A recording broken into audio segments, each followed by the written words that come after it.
Секстильонерша тестирует палетку Wings Flora. Я всегда была Флорой, девчонки, имейте в виду, я первая вышла во двор сегодня. Мы с вами уже затестили блумовский хайлайтер, он реально классный, я им правда теперь пользуюсь в повседневной жизни. Теперь тестируем вот эту палетку для лица.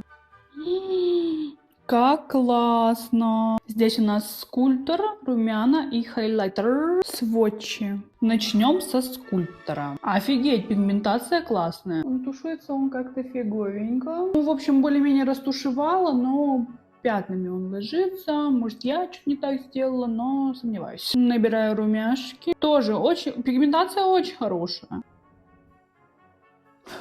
Я не понимаю, в чем проблема. Видите, он в какие-то места просто раз и не ложится. Вот что за дырка? Ну, более-менее. Ну, давай хайлайтер. Не подведи, хоть ты. Хайлайтеры очень хорошие получились. Хайлайтеру ставлю лайк.